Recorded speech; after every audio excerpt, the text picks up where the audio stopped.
Hey everyone, welcome to Love, Rinse, Repeat, a podcast recorded on Gay or Muggle land by me, Liam Miller, he, him, his, a minister in the Uniting Church in Australia. I'm very excited today. My guest is Joseph Marchal. Joseph, welcome along. Thank you. Pleasure to be here. So for those who don't know, I'll give a brief bio here. Joseph teaches introductory religious studies courses, a range of biblical studies courses, as well as more advanced seminars on bodies and religions and theories for religious studies at Ball State University, where he is a professor of religious studies. He's particularly passionate about introducing students to the ancient context of biblical texts and then helping them reflect on their relevance for more recent cultures, including their own. This passion extends to Joseph's research, focused particularly on the dynamics of gender, sexuality, ethnicity, and empire, and the audiences of Paul's letter. And today we are discussing his new book, or recent book, Appalling Bodies, Queer Figures Before and After Paul's Letters, which is out now with Oxford University Press. So that's a bit about you. I'm sure there's lots more, but I guess I'm thinking about the book and how this kind of came about. The prologue begins with what might be for some a startling and for others a scrumptious claim that Paul is probably the least interesting thing about Paul's letters. So I guess help us wade into this book that's not really about Paul, that's in some ways about decentering Paul. What kind of got you interested in this kind of a conversation, in putting this time into exploring these queer figures before and after Paul? Right. Yeah. Thank you. What a lovely introduction and a pleasure. I mean, like in some ways, the book opens with a joke that's not a joke. It's a description of my own kind of disciplinary habits, which other times I've been narrated. People introduce me sometimes as a Paul scholar, and I I don't spend my life focusing on trying to figure out what Paul of Tarsus was arguing or would want for us, if you think that Paul's arguments cross time, right? That I'm kind of an accidental Pauline scholar, meaning that I come to the process of studying biblical literature with my own very clearly stated desires and hopes and aims for making the world a better place in a variety of ways. And that I was trained primarily in terms of feminist biblical interpretation, and really was more a matter of, as I was doing that work, when I read Paul's letters, there's all these other people, right? That either are being explicitly named or are being evoked, or there are figures that are being deployed as a way to kind of direct claims towards other folks, that we're kind of listening in on other people's conversations when we read Paul's letters. And for me, Paul's letters evoke that in a way that, say, gospel narratives don't, right? That like the narrative world of gospels kind of immerse us in kind of what they're doing in a way that the letters kind of point to and gesture to and give us a sense of the spectral presence of all these other people besides Paul. But that's not, I realized much too belatedly as I became more and more interested in Paul's letters, that's not the primary habit or orientation or discipline for people who do spend their life studying Paul's letters. Most people who do very strongly identify with Paul, often because they are a particular type of Protestant, and they have come to read Paul's letters as endorsing very specific views about how to be a person on the planet, where that's mostly incidental to me. It's also just the fact that Paul's letters have been used in a wide variety of ways to target people. So whether we're interested in trying to figure out what was going on in the first century, or what is the rhetorical aim of 1 Corinthians or Romans or Galatians or some other letter, the fact of the matter is, in the history of these epistles and how they've been used, is they've been used to target people.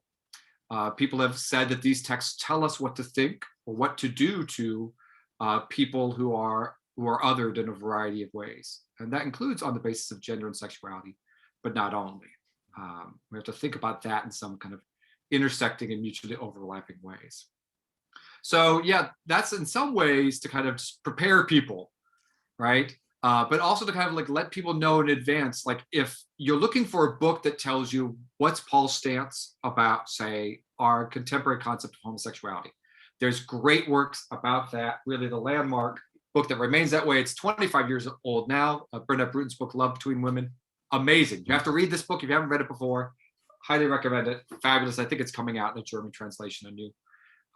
And it's going to be a special session in honor of the 25th anniversary of this book. At whatever version of AARSPL we're going to be having later this year. So if you want that kind of case, right, like there's work on that. But I remain just, haunted's not the only word, right? But I use this kind of the image of touch from Carolyn Dinshaw, right? That again, when I read the letters, they just seem like overstuffed with the potentiality of all these other people. And that's why we talk about queer figures before and after Paul's letters. It's not, and the idea that they had lives before the letters would have been written, dictated, sent, received, recited out loud, as well as after.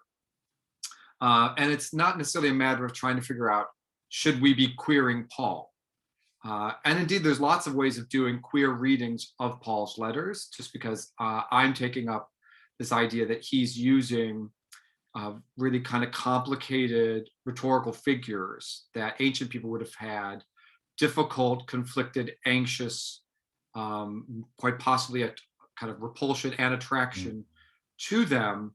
I focus on those figures, but certainly also if your bag is trying to say, oh, there's something kind of odd about Paul, the fact that he kind of is pro-sexual austerity, doesn't particularly have, like, say, what some folks call family values now. Whenever someone says family values and they say they get it from Christian scriptures, I wonder which part of the Christian scriptures they're reading, because it doesn't seem to match up at all with those traditions. And the figure of Paul is a very bad fit in late 20th, early 21st century ideas of family values.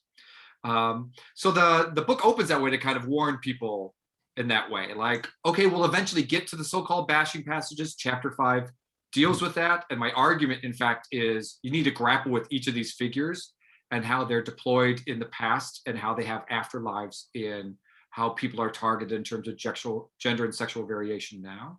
So you have to understand kind of androgynous females, castrated males, enslaved people, and even the concept of barbarian, the idea of the foreign other. You have to understand those figures and how they build and fold into each other before you can understand what's going on in Romans 1 and 1 Corinthians 6. And it's not at all clear that it's about sexual orientation. In fact, it's probably about something else entirely. So we get there eventually. But if we're looking for an instruction manual here about how to do something and how to be some way, oh goodness, no, we don't do that. Or if you're looking for, finally, I'll know the stance about sexual orientation, there's literature for that. But I think what this book tries to do is to give us some sense of the vivacity, kind of what would have animated these communities, and also what animates our approach to them. The fact that we are reaching for these figures, and we always reach back to these documents, right? And these documents live on and drag forward in space and time. So it was that kind of, I didn't really give like a narrative of like, how did I start working on this project, which we could do still. But it's that type of attention that kind of directed where I go in this work. But if Paul is your bag, I think there's quite a lot in here too. Like if Paul is your saint, if you do live in a town called St. Paul or go to a church called St. Paul, if you were born in a hospital named after St. Paul, this book would still be for you.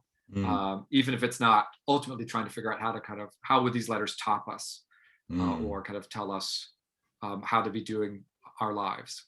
Thank you for that. That's great. And hopefully that gets a lot of people very excited.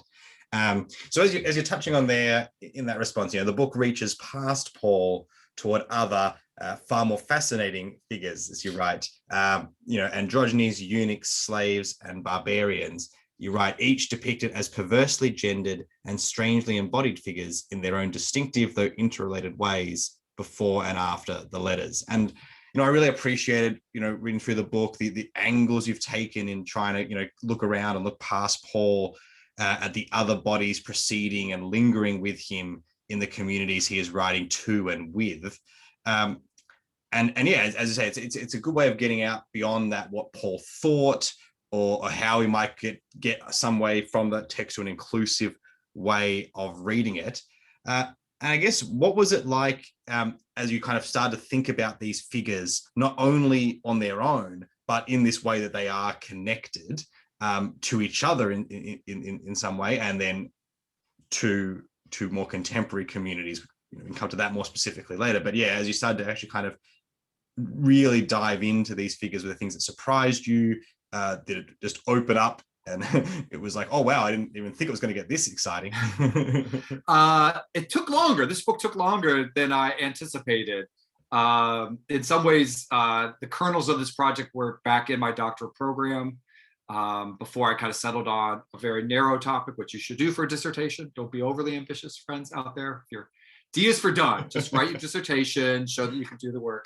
But actually, like, each time I began thinking about the figures that I'm seeing that Paul's letters deploy, a rhetorical figure. So in the case of 1 Corinthians, I think he's deploying this image of an androgynous female, right? When he's talking about a shortly cut or shaved head on a woman, right? Or when suddenly he just makes this joke about, I kind of hope the knife slits and you cut off your penis. Right? If you're not going to listen to me, I hope you lose your penis. Which seems like, on the one hand, very jarring, but then when you look back and you see kind of the rest of the ways that things have been arguing in the letter to Galatians, you begin thinking about how that figure might have been there all along. And then you start thinking about, okay, how would these have been received, these figures, right?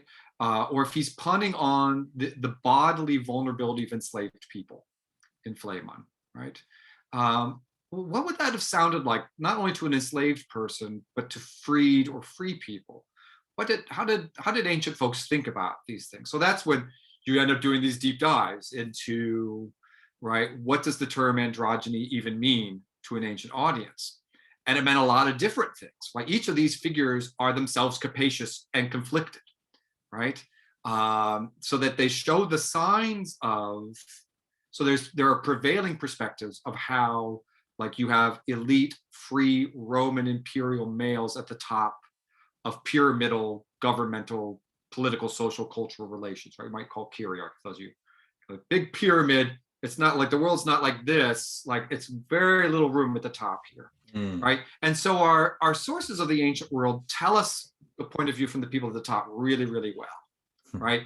And those people are not seen as androgynous, or not seen as a bodily vulnerable in the way that a castrated person was, or enslaved person was. And in fact, many castrated people were enslaved people, or barbaric foreigner others, right? So our sources show us kind of ancient discourses, ancient rhetorics about these people.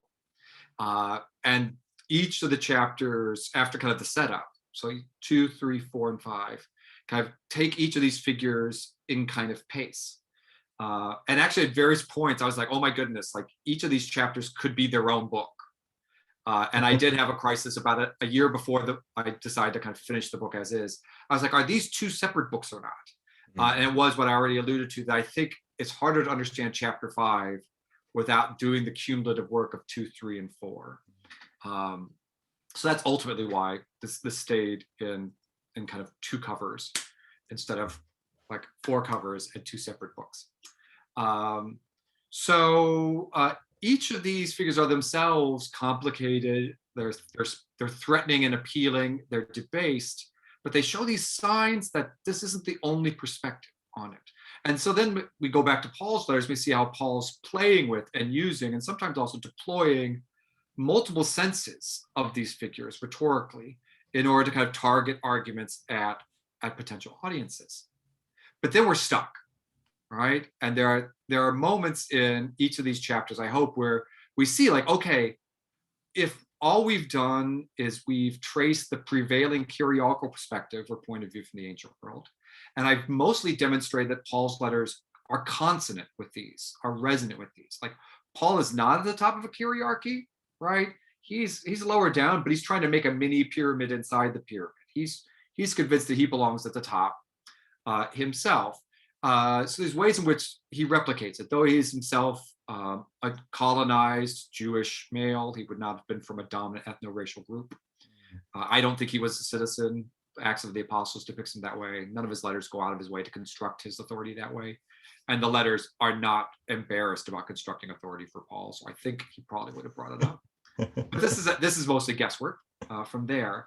But if we stick with only the prevailing perspective from a kyriarchal point of view in the first century and how Paul replicates it, we're missing those other people. And so that's where bringing into conversation, so each of these figures in antiquity are figures of gender and sexual variation and are subject to vilification, stigmatization, and marginalization. That sounds like what we call queer figures now, too. That sounds like all sorts of folks who are or are subject or are targeted as or are figured as gendered or sexually variable people. So what does scholarship on and what does activist work, and there's not necessarily a divide between those two things, what do they tell us, in fact, about gender variant females, right? What do they tell us about altering our bodies? What do they tell us about thinking about scripts about domination, coercion, consent?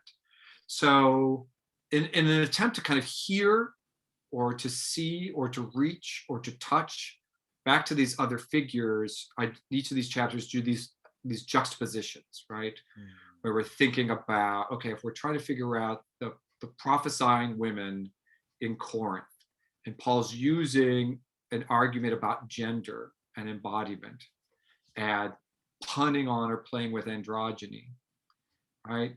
Are there other ways of sorting gender that's dealing with these exact same coordinates, but doesn't multiply the vilification and stigmatization, right? Yeah.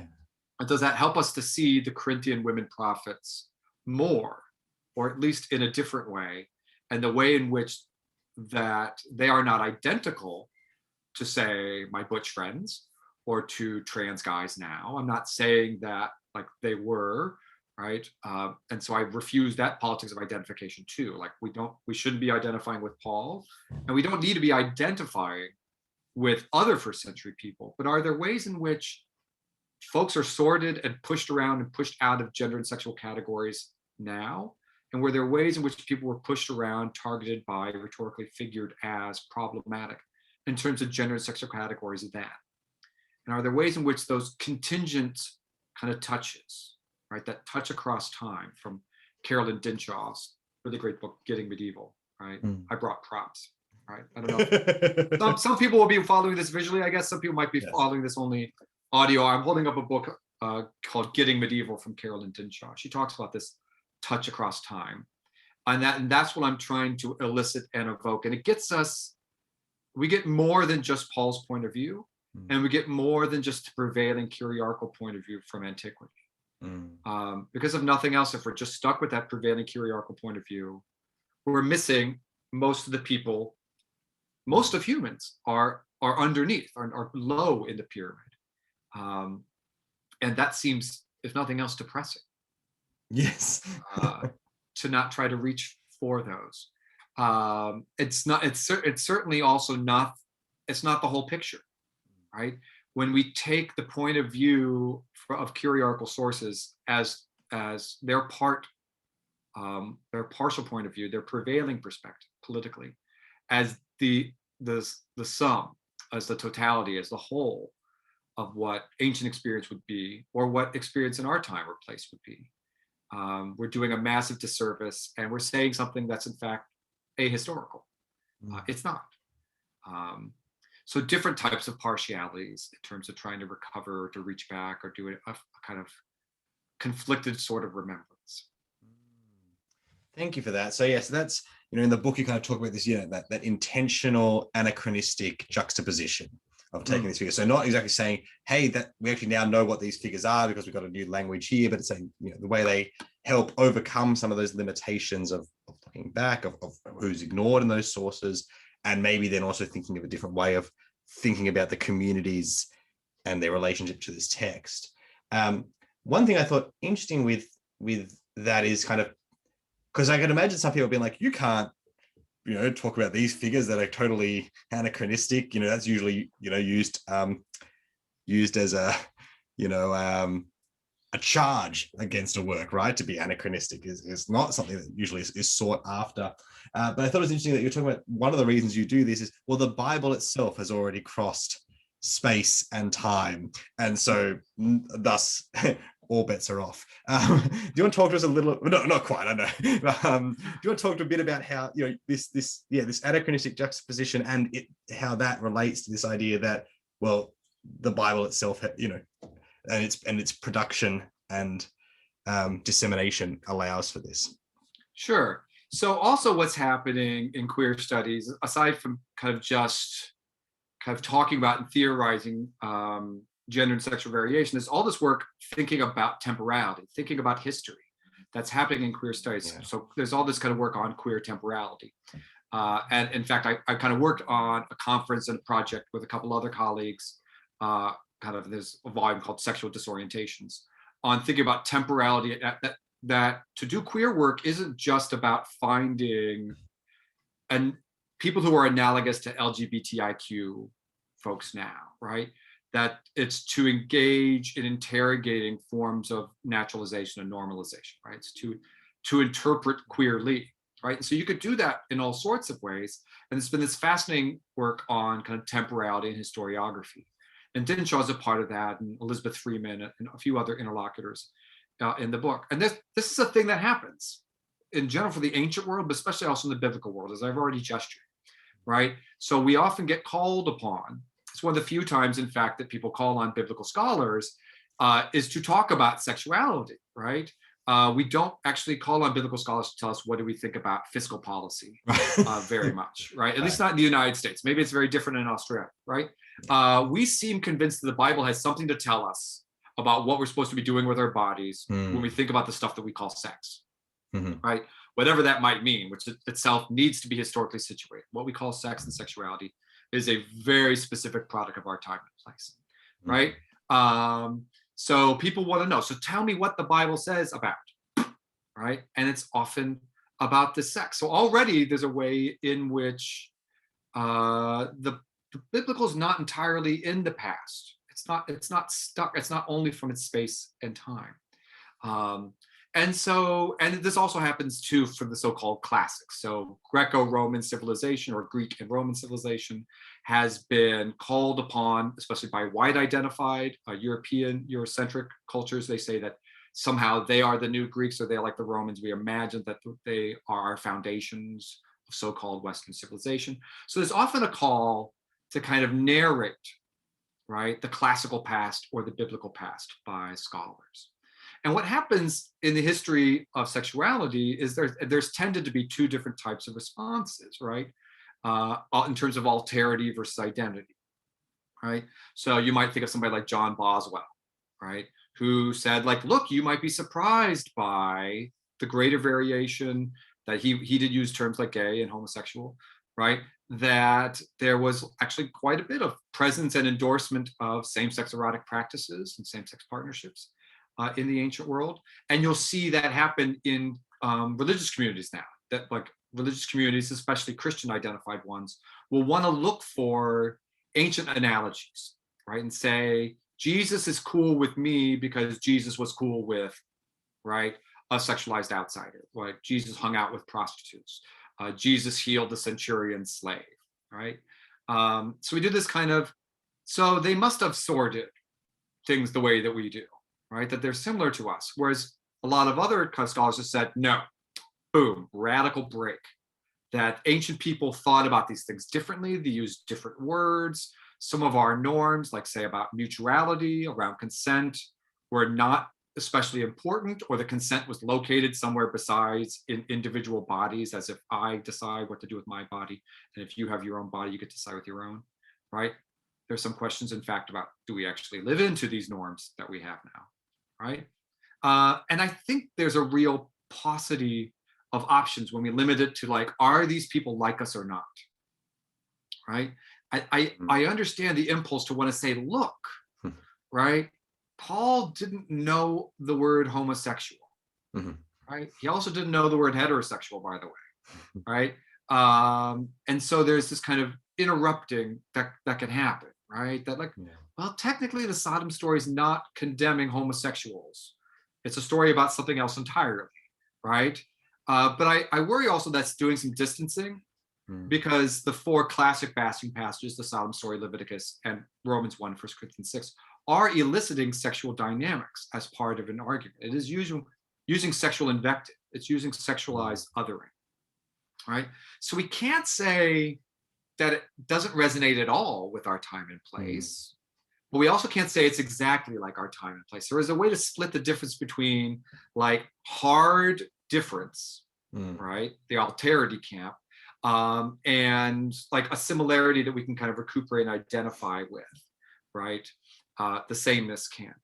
And that's where, again, the touch across time, to imagine an analogy, to try to situate these as best as possible in the terms that we understand them, and to think about the people who would have departed from those norms and departing now for us. So on the one hand, there might be something anachronistic then about saying, okay, if we pay attention to intersex and activists amongst people with intersex conditions, we can understand more about processes about genital cutting. We can think about that differently. If we pay attention to what's going on in transgender studies, we can understand the concept androgyny differently. And we can think about it along the lines of female masculinity. And so in some ways, I'm being honest that, oh yeah, these are 20th and 21st century points of view. If I want to be a real pain in the butt, though, how could we not but do, when we're reading, when we're doing history, we are always looking from a time that's not, right? And we are trying to kind of transfer knowledge about, say, Koine Greek into English that would be understood in the United States of America or Australia, and those might be slightly different at different times in different parts of those countries. We're already doing a weird kind of cross-temporal thing there anyways. And there are scholars that would argue that they're doing something neutral and objective, and that's what counts as real history. But the act of looking from the position that we have itself shapes the questions that we ask, the terms that we seek, and the vocabularies we have shape that. So even just something like a concept like marriage, we have so many specific ideas about what marriage is to our time and place that doesn't map onto the ancient past, and yet we still insist on using the word marriage, right? Or say married people. Is there a way to kind of continue using language, right, that's from our time to talk about the past while still recognizing the differences? So so there are some folks like David Halpern who would say you can't use the word sexuality when talking about ancient people because we have too many kind of post-1860s assumptions. We have sexual orientation on the gourd, right? We have this introspective, individual kind of Western kind of figure in mind when we're doing that. And while I'm sympathetic and like that's a teaching moment, you could do that as a strategy sometimes with folks, I also think it's a little bit disingenuous. Of course, the word sexuality means different things across space and time. So how do we just become better at noticing and tracing that difference? And then sussing out, what do we do now that we know that there is that temporal and spatial difference to how these words signify, or how we enact these words, or perhaps maybe more importantly, how we enact practices that we use these words for. So yeah, no, other people have pushed me since the book's written, like you maybe are like pressing the word anachronism too much. There might just be something about reading these things that entails kind of stacking time. And yes, as I alluded to, like the biblical doesn't stay in its place, right? No matter how much scholars would want to say, hey, I'm only telling you what the Ugaritic or what the Hebrew or the Greek idiom means, and you can't be upset at me, and it doesn't have to mean anything for a time and place. It's just not true. The biblical is very much alive. Even if tomorrow every person who reads the Bible were to stop and we were to stop reciting it in buildings or on Zooms or socially distanced outdoors kind of rituals, the biblical has been shaping, right? Or people have been using the biblical to shape, right? Practices and rituals and policies and our relationships for centuries. And that's embedded, whether you think you are very religious or you think you're done with religion, as my friends who have podcasts say, religion's not done with you yet, right? Keeping 101, that's Megan and Lise. So even if you think you're over the biblical's still here and doing all kinds of things on us, or what people have done when they've done the scripturalizing work with these materials. So it's already kind of itself a weird queer interaction that we're doing. I'm just being more, I think I'm trying to just be very honest about that. I'm trying to disclose that. Yeah. And when I say anachronistic juxtaposition together, is to really, again, highlight that I'm crossing this difference between identity and difference, right? That I'm settling somewhere in between those two things and not claiming like a radical, like I'm not trying to kind of colonize the past and say they're just like us and that tells us what to do. But I'm also not pushing them away and saying that has nothing to do with our time and place, because it's not true. Thank you for that. So jumping into like maybe one of the specifics, we've brought it up a couple of times of 1 Corinthians 11 and Paul's chastening of women who are preaching and prophesying. So you kind of begin, you employ Judith Butler a bit in reading this passage to write about Paul's argument that it represents an effort to try to keep the women from repeating the men's practice of praying and prophesying, or rather that it aims to get them to repetitively pray and prophesy, but from within a regulatory frame that reinforces a gender difference. So Paul then is less concerned that they're preaching and prophesying, but more that the way they are doing it is confusing gender and confusing gender roles within that community. And so this then you make this argument that the argument about this actually begins a little earlier in Corinthians with that comment we've talked about women shaving their heads, women with very short hair. And that leads you to draw on this figure of androgyny in ancient Rome. And as you said before, that figure is actually much more capacious and there's lots to be said about it. And so through that engagement, you pose that, in keeping with Paul's concern with confusion, this passage is not disputing whether females should pray or prophesy. It is prescribing how females should be doing this activity. Now, there's a lot of detail in this argument and this section of the chapter, and I'm happy for you to comment on that. But I was also kind of thinking about moving to your connections with the more contemporary communities, where you suggest that the prophetic females of Corinth could broadly fit within the category of transgender. Perhaps they should be seen as examples, not of androgyny, but of female masculinity. So I'm curious about asking about this move, from the ancient figure of androgyny, this body that is present, that is there, that is not only a figure evoked in the minds of the listeners, but possibly, actually they are hearing this and contributing to the dialogue, from that figure through the more contemporary discussions of female masculinity, and then kind of hooking around back to Paul to help provide, by way of this alternative angle, and some ideas on the multiplicity of masculinity, the variation of gender, and importantly, how this then maybe undermines a kind of idea of a naturalized, timeless authority. You've just kind of laid out what chapter 2 does, right? And that kind of hook around. That's what I'm trying to kind of do each time as I briefly narrate. Like, okay, so he's talking about women's head. Like, if you do this thing, if you pray or prophesy in the assembly with your head uncovered, it's just as bad as having your head shaved, right? And we often read this passage in my classes. I mean, this is a sweaty passage. Paul is working hard. Right? Like, why is he working so hard? It's a little bit unclear. And obviously, the history of interpretation of this text is a fraught one too, because it's enlisted in debates about who can and can't speak in Christian assemblies to this day.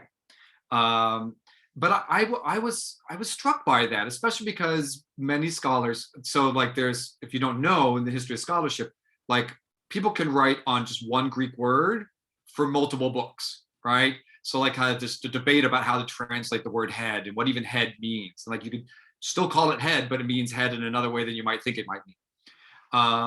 And so we've done that type of work, or like what's going on with this phrase because of the angels. And yet we haven't talked more about like, well, wait a second. He seems to think that he's going to get the reaction he wants from folks by saying, hey, this is like having a head shaved. Am I right? Am I right? You know, like it seems clear that he's trying to elicit a negative response by using that analogy. And I was curious about that. I'm also like, to this day, I'm still confused. So I have friends who use the word androgyny now, or say, oh, that person looks androgynous. And like, to me, I tend to read it in terms of subcultural variations of gender that I know from different communities of which I'm a part or I'm in conversation with. And, you know, like people used to say David Bowie is androgynous. Like, I don't even know what that means. And so I thought, oh, maybe I'll try to figure it out in the ancient setting. I'll just, because this is a word that shows up in both Latin forms and Greek forms. It's kind of, and the andro and gyne together. And so you start following it around in the ancient world, and it comes to connote all of these different things, not only figures of mockery, although it does, and figures of anxiety. And so I felt like, yes, we've got Paul's argument situated here. Like he seems to be kind of referring to this anxiety about women being not in the place where they should be from a prevailing point of view. But then okay, all I've done is situate Paul's argument, right? And I think I even kind of say that at one point in chapter, like, okay, we could stop here. And again, if your goal is to try to better understand Paul's arguments, the book will give that to you. But I want to push beyond that because I care about these other people. And it still doesn't raise the question. It doesn't really answer the question. Well, why were the women praying and prophesying with their head uncovered? If it's so obvious that that would somehow be problematic, that would be subject to this kind of mocking comparison. That seems like a kind of joke. And so we have to start thinking about, well, what would the perspectives of people from below have been, right? And so I began thinking with, and I was already aware of, now Jack Halberstam's book, Female Masculinity. There are ways in which practice of masculinity don't just belong to male bodies or to male people, right? So I've long been doing actually feminist work in biblical scholarship, and people assume because I was socialized male, I'm male identified for the most part, somewhat troubled, but still, that like, oh, you do masculinity studies. And it's like, oh, I don't know anything about, there's all sorts of really great work, Colleen Conway's book, right? Behold the Man. Is great. I don't know very much about masculinity. Really, I've only historically just interpersonally been interested in masculinity when my trans and when my dyke or lesbian friends do masculine things, right? Or perform codes of masculinity that are familiar to me, or perform codes of masculinity that are not familiar to me, right? And that resonates with how Connell, how Halberstam, and how kind of trans scholars in general, Susan Stryker's work, talks about kind of denaturalizing gender, so kind of building on Butler, but also there are ways in which masculinity could be a series of practices, right, that could be done in non-hegemonic ways, right, that are forms of resistance from within potentially problematic dynamics. And that to me also sounded like it resonated with, well, maybe that's what's going on here, right? If Paul is trying to characterize these women praying and prophesying as doing something problematic and trying very, very hard to kind of create like a bifurcation along gendered lines in the practices of praying and prophesying, right? So I point this out to my students. In the old days, students used to have much greater variation in hair length in my classes and much greater variation in what they're wearing. So like Paul's telling men not to cover their heads, and also they shouldn't have long hair. I used to have a lot more long-haired students who identify as men, or who are men, not identify as men, and many women, right, who had shorter hair. And Paul's going to insist that this is, it's not natural to do that, right? The natural way is this, the natural way is that, and there's a bifurcation there. And yet in the ancient world, they're very clear that there's ways in which women can be similar to men, especially the more elite a woman is, that maybe she could be like her really awesome father, right? From the kind of prevailing point of view. So they've got this anxiety about gender difference, gender, what might be considered disorder or confusion. And so it's not at all clear that everyone in the ancient world would have sorted these things in the same way. And so thinking about female masculinity and the capacious category of trans, right? And trans itself, of course, signifies in a wide variety of ways. There's much more to be said about how to do transgender biblical interpretation, or how to do transgender work with historical materials from times and places besides our own. You shouldn't just take one white guy from America's point of view on it. This is not like the end all be all how to do a trans reading. This is one type of trans oriented reading, or one type of reading that's informed by what's happening in transgender studies. So to me, female masculinity helps me to suss out what the practices that the Corinthian women were doing better than the androgyny that Paul's trying to stick on them, right? In an attempt to say, what you're doing is androgynous, stop it. Right? Right? He wants them to stop doing it. It doesn't tell us why they were doing it. It doesn't tell us what it looked like that they were doing it. Paul has to write a whole nother letter, 2 Corinthians. So my great teacher, Ann Wire, has written a commentary on that. I'm editing kind of a volume on her fabulous book, The Corinthian Women Prophets. And her and other people who are working on 2 Corinthians say, like, look, it's pretty clear that Paul did not win the day. Like, his arguments did not convince enough people. Otherwise, why would he have taken the effort to write the second letter? It's not like firing off texts, friends, right? And it also seems like he's taking different rhetorical approaches, different rhetorical strategies in 2 Corinthians. So if we're trying to kind of figure out what would that have looked like, what those practices would, I think female masculinity, right? And kind of other trans forms of thinking about gender, right? Get us a richer, potentially more complicated, and not centered entirely around stigma and vilification, while recognizing that people might be negotiating vilification, stigmatization, marginalization, right? But how they negotiated in a way that wouldn't have just duplicated it, right? And so that's why I do these turns recurrently in these chapters, so that we can maybe get a different kind of angle than what's being repeated and reinforced by Paul's letters, redeployment of what I would consider to be very problematic, very troubling, or at the very least, the prevailing perspective of the kyriarchal order of the time, which would have been Roman imperialism. So that's what the chapters are trying to do. I guess was a partial success because you narrated it really nicely before I decided to kind of go on at greater length about it. No, that's great. It's very helpful. No, and it does. I think it, we've obviously only now just focused on one chapter, but I think, like, the chapter on Onesimus and Philemon, and looking at, how, in BDSM communities and how that might help us think about coercion and slavery and domination, and that, is so helpful again in the way that it kind of really unpicks, such a tricky and complex passage. Very short letter, but there's so much going on. And I think that it is, as you say, it is such a helpful, even if it does delay, as you say, delays maybe what people are really there to get to, really a helpful way to establish something before you finally do, you're coming to that in the last chapter, the passages everyone's wanting to wrestle with. So I think it's truly a very rich and helpful and engaging book. So I do hope a lot of people check it out. Appalling Bodies, out with Queer Figures Before and After Paul's Letters, out with Oxford University Press.